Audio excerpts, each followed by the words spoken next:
There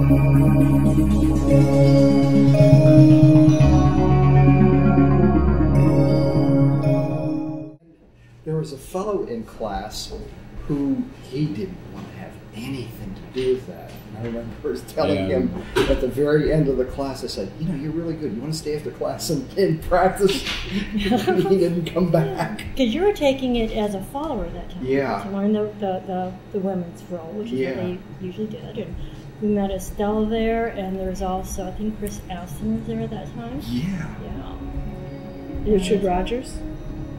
Was he there? No, I don't Robert Rogers. He was there. later. Came in later. Yeah. Was Lisa Tamaris? No. No, The because guy we who knew moved to Lisa at Austin? that point from swing class. Yeah. So we had, and at that time it was, I remember it was a 4-week class. And then there was a little break, and it was during the break that we were getting married. Okay. No, it was an 8-week class. We did the first 4 weeks, and then we Yes. left for our wedding. Yes, Okay. and so we English couldn't take class. the second half. And then we started on the house, and then finally I kept bugging him because I liked it. I remember doing the shows and think, oh, this is very nice, and it feels very good and very feminine and all that. So I liked it. And then we waited until I think the winter came, and I remember getting a phone call from you because at that time it was before internet, and you were calling people up and you were inviting people and telling us about the class. And so I made a note of that. And then we went through the January class, and that's when we started regular classes. And then it was within, I think, maybe 6 months, Michael had arranged some type of milonga and demonstration downtown at a hotel, and I can't remember. That was with the opera. It was a night of the opera with Tito Capobianco's birthday. Remember, we all went down and had to We dress. didn't go, but I remember that. But I think we had a conflict. We couldn't make it or something. Like that, My so. question is, why did you stay with it? Because we're obsessive compulsive people. That's what you need. That's Yeah. exactly what you have to be for this dance. So we started because I had been bothering him to take dance classes, and this was the He one had been bothering me.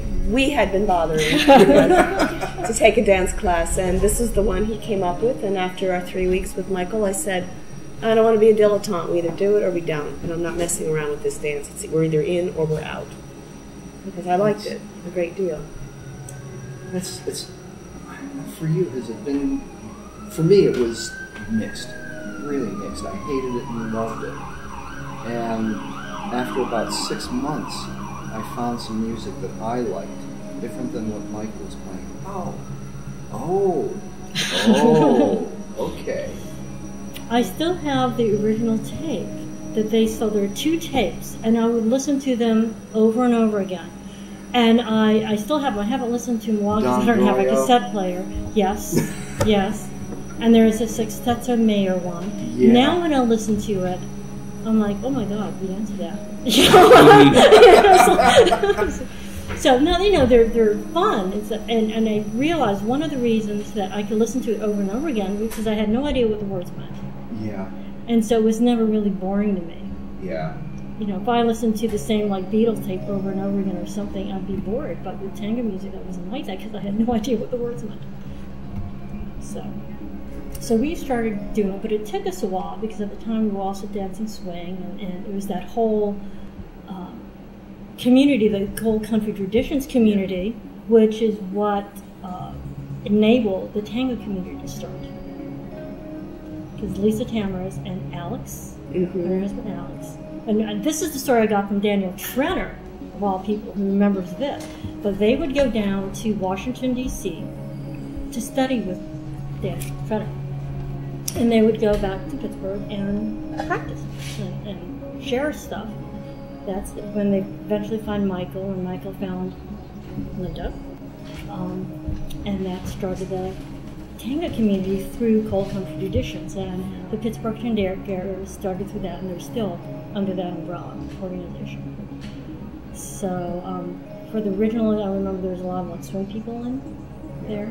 And eventually, it just got to be tango, which is really good. Because at first, it was a question of, can we get the salsa people to come? Can we get the other dancers to come? And now I think what's really different is that people are finding them with no dance background at all. We're not relying on the dance community. They're finding venues. We're finding a lot of people whose friends are now dancing. And they say, "Oh, let's come to Tango." Yeah. And we're creating dancers out of non-dancers, which is different. So I think that's a big breakthrough. Yeah. Well, it's been we've all been dancing for about 20 years now. Close. Yeah. We're going to be celebrating our 17th wedding anniversary. I think that's closer. So 17. yeah, 17. So that's how Okay. we mark it. Okay. So. So 17. I thought it was 20. It was 17. Okay. In 95 is when we started. 95. That first class at in the Carnegie Art Museum. Yeah. 1995. I think Summers. you all having the class at Peter's Pub has been so good because that's brought in the students. And what I appreciate so much about tango here in the city is that we have this graduate student population, and they're young and they're bright and they're clever and they're just adorable, and it's so nice to see them dancing, and you know that they'll stay for a while, then they'll go out and it's a shame that they'll leave, but it's nice to have them for their 4 to 6 years that they're here dancing. And I think they give a very positive energy to it, because that's, a long time. I remember we started in our early 30s, and we were the young ones. That's right. Yeah, we're the young, and now they're calling me Tango Mom. We're like the parents. So, but there's I think I'm still the young one. And so there is a seriousness about learning to get it right, because it was serious people. There were a lot of intelligent, lawyers and doctors and all these really high-level architects. Yeah. And so we're working really hard and studying when we can and everything. And a lot of people, I found out, have the same experience. Yeah. Well, we were in a couple others. We went to Virgin Records in New Orleans, and they had actually a collection of tango music. Yeah. In Montreal. So there were places to get it. But not in the middle of Pittsburgh. And at that time, everyone was leaving because the steel mills were closed, and so there was a dearth. And so one of the problems with the Pittsburgh tango community was that all these people, you get instructions up, and then they'd find a job somewhere else. Yeah. So shortly after we joined, Micah left. So we actually only took lessons with Micah up in Carnegie. Yeah. I had 4 classes. Yes.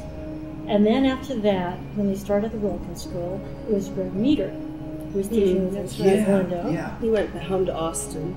Yeah. And then Ed Goitia Mm-hmm. and Carolyn. We went to New York. He was prodigious. And then And Donald Donald. Shue, who went to Hong Kong. He was another prodigious dancer.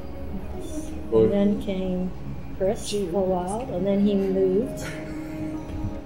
So I think, oh, it was us. So, and I think it was when you guys started teaching that things finally stabilized, because you guys weren't going anywhere, we weren't going anywhere. So. We were locked into houses. Children. So. It would have been different had people stayed, or... Oh my God, if Ed had stayed. Yeah. Because he was the longest, and he was such a talented and energetic person. And of course, Ed went on to become the U.S. national champion and went to Buenos Aires to compete there in the finals. Buenos Aires. I didn't know that either. Oh yeah, he did that a couple of years ago, the first national championships they had. And and he came back for a visit shortly before, a few months before that, to teach. Yeah. So we had some workshops with him. And Mariana. That's when he came with me to Toshi's place pool party. Was that the? Was it the pool party? It was Mariana. And then she came twice. So first she came with Ed, because that was promoting I think, and no one's ever looking to. I can't remember what we did for the Milonga there, but I think you might be right. I'm thinking of ours. Well, we'll remember when Tango Cafe opened. It was in December of 2002, which is about in the winter after we had started. And that's where we met Julieta, and Tangueros was performing. And we heard them play, and we thought, oh, we like this. And we had known that they were around, so this was our first opportunity to listen to them. I remember there being a big crowd here. And we had Tangueros do a Milonga for us the following March. So, yeah, so... But then we had a regular weekly practice on Tuesdays up at the Jewish Community Center, which is an easy walk. And so after the practice was over, we'd all walk down here and push the tables aside, roll up the mats, and dance. And for a while, that was... we brought a lot of out-of-town people in to do that. And it was great because the place is small. They had to learn floorcraft, which was not something we did before, but this forced it to be here. And then whenever there was a Jewish holiday and it was closed, we'd say, okay, well, we'll go to Tango Cafe. Okay. So, and then we helped out with, I guess, the licensing with ASCAP became an issue, and so the Tango community got together to pay for the license, to help them pay for the license, so that we can continue playing music. The license for what? To play the music. Oh, okay. Yeah. So, and it was, you know, developing relationships with both Lilianas and her daughters, and watching the puppies grow up, and the ground baby. And developing relationships that I remember that when we had to put our baby to sleep after 17 years, this was the place I wanted to be at, because this was like a little family for me, but I could have my Zimmerly. So Tango pushed us to want to travel to Buenos Aires, and that meant that I had to get my Spanish in shape, and so I became a very happy student with Liliana's level 3, and there were some really sassy, ridiculous people that I could be sassy and ridiculous with. I always had a lot of fun coming to my Spanish classes, and now I do that in the summer, so I'm very happy to know that Liliana plans to continue that.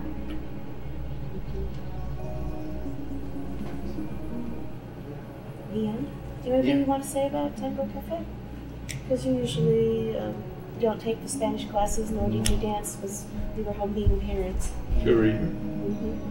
Hmm? Did you ever eat here? Yeah. Infrequent. We come to your base on that. Yeah. Yeah, and they've had some nice things here. I remember that one of my favorite things was when they had two, Marlon Silver was one of them, and they were, what was the word called? They were talking, they were telling stories, and they were kind of like... it's like a contest or... Just, yeah. Storytelling, poetry contest. Marksmanship. Yeah, of course they were Spanish. We had no clue what they were saying. But one, I think they were comparing. I think it was the Chile version, I want to say, versus a style that Marlon did, and we had no idea what they were saying. But the difference was that the one was very quiet and was telling a story, and then Marlon was very animated. You know, so we caught the gist of what it was, but it reminded us of tango. In that the words Milonga means words, and the story is that people would originally get together to tell stories. So, and eventually music and dancing happens. Yeah. And so that became Milonga. So, Good place to start.